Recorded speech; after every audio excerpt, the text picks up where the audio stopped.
What's going on, people? Myke C-Town here with another Dead in Hip Hop Soul album review, and today I'm talking about the newest album from Th1rt3en entitled A Magnificent Day for an Exorcism. But before we get into the video, I want to drop a quick note that I have new merch. It's all in my Spreadshirt shop that is linked down there in the description section. There's this one here that was designed by Justin Stubbs of Father Befouled and Incompination, as well as Restless Nerve Studios. There's this design of me and the adorable Zoe that was designed by Leskdesk. And there's this classic design of me and Zoe on the throne. Now let's get into the fun stuff. Th1rt3en is a sort of group with Pharoahe Monch on vocals, Marcus Machado on guitar, and Daru Jones on drums. And this is an album that I had absolutely no idea was coming out. I don't know if I missed a promo for it or what, but considering Pharoahe Monch is someone I regard as one of the best rappers to ever touch a microphone, this was something I definitely jumped to listen to when it was released. And forgive me, but prior to this album, I wasn't familiar with the other two gentlemen, but I mean that in absolutely no disrespect. After doing my research, I see that Daru drums for Jack White, and Marcus plays with Anderson .Paak, so these are definitely not unknowns. The album starts with the song Colt 45, and I like to play on Colt 45, with 45 being Trump and his followers being a cult.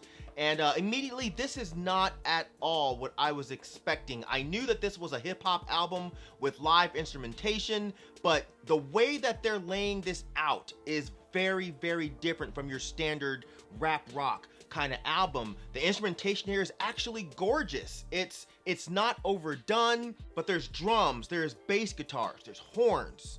It's all really competent and it's smooth, but there's this nice edge to it. It's actually kind of dark as opposed to being overly funky or really jazzy, which is what I was thinking that this was gonna be. And Pharoahe Monch just sounds incredible here, as he always does. Lactose intolerant at birth, never fazed by the race for chasing American cheese in a maze. In 4th grade, I played Scrabble, scrambled the letters in the name Santa, magnified and deciphered the clauses in the game. And the way the intensity builds as this song moves along and the drums just kind of go off at the end and that guitar comes in, it's awesome. The next song is Triskadecophobia. Triskadecophobia is an irrational fear of the number 13. And on this song, Monch is actually rapping from the perspective of the number 13, who he now says has manifested itself in the physical form of Pharoahe Monch. See, after Organized, you believe that I went solo. I just happened to let Pharoahe Monch speak on my behalf.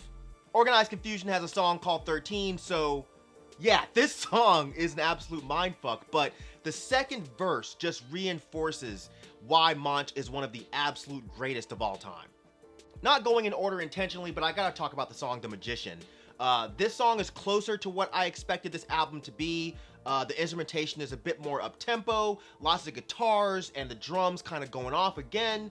And it gives me a Rage Against the Machine vibe, sure, but more so, this gives me the feeling of when LL Cool J did that Unplugged concert. The band is more akin to what those guys were doing, especially with the guitars, as opposed to the distorted, kind of heavier style that Tom Morello was doing.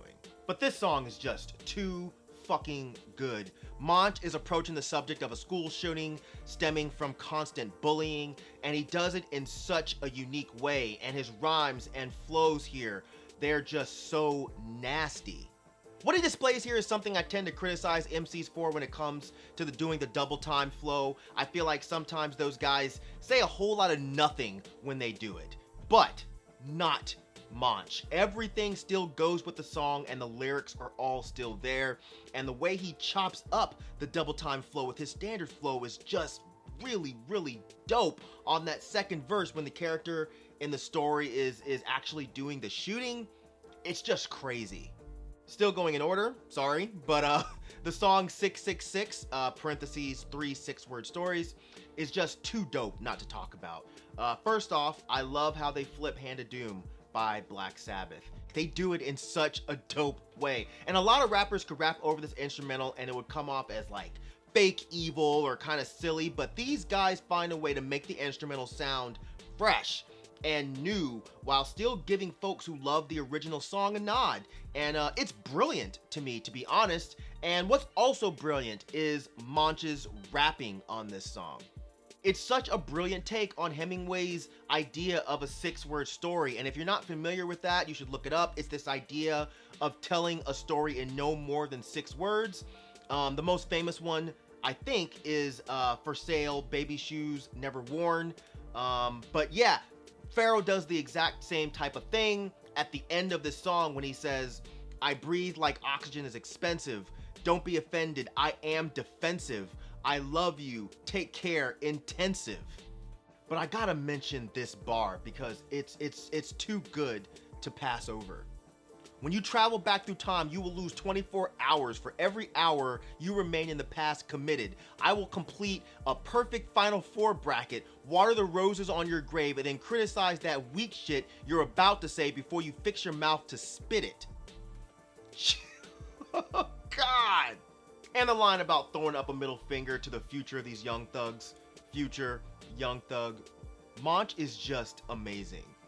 Fight is an amazing song, tackling the subject of police brutality stemming from racism and our need to keep fighting even though sometimes that fight seems fruitless. The guitar riff on this one gets in my head and absolutely gets stuck there, and that solo at the end of the song is just mean.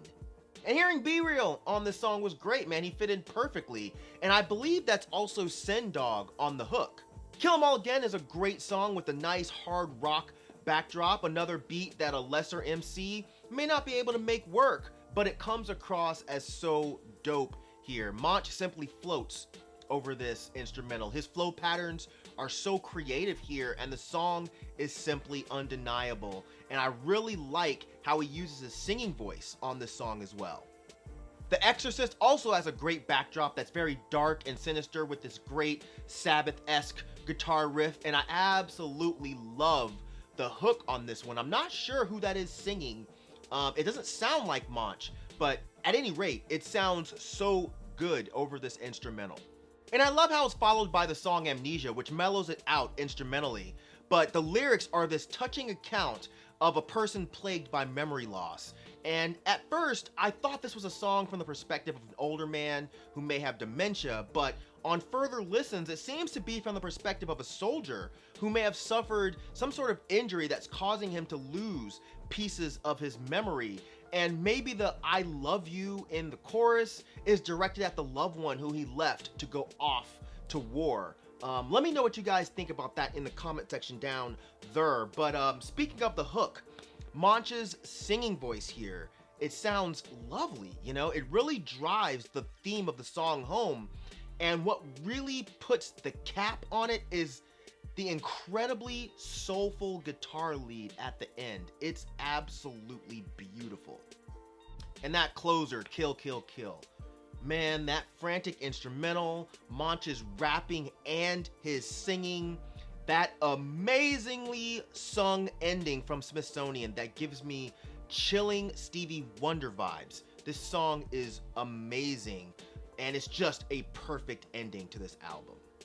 So all in all, how did this work out? Well, I'd really say it depends on how open you are to other sounds being immersed into your hip hop. You know, the rap rock thing is something that many have tried and very, very few have succeeded in, which naturally gives the subgenre a really bad name. But I'd say that Th1rt3en absolutely killed it. There were a few moments on the album that dragged just a little bit, like on the songs Goat's Head and Racist. There were a couple moments there where the song just kind of felt a little bit stagnant. But overall, throughout the duration of this album, I think these guys managed to keep the songs compelling and the listener intrigued and entertained. A lot of times this sound would come off as forced and fake, as some goofy way for the MC to prove how different they are, or as a see-through way for the group to appeal to multiple audiences of various racial backgrounds. But this doesn't come off that way. This feels natural and sincere, and it feels like an album that'll reap those benefits I just named organically, as opposed to them being artificial and manipulated. I can see this album as challenging for your average hip-hop purist who may still be enamored by Monch's dizzying rap style, but also perplexed by the album's backdrop sonically.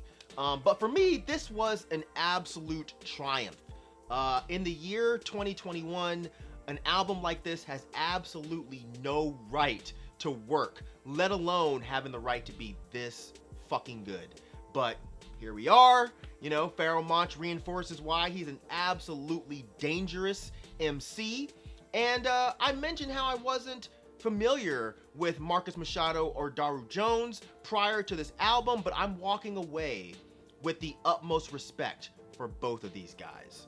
But overall, I loved this album. It's one of the best things I've heard so far this year, even though we're only in February. But yeah, it's just a fantastic album, and I think everyone needs to go check it out. But if you've heard it, let me know what you think of it down there in the comments section. And if you've not heard it, make sure you go listen to it. Then come back over here and let me know what you thought of it. But yeah, that's it. As usual, thank you for living, thank you for loving, thank you for being you, and I'll see you guys next time. All right?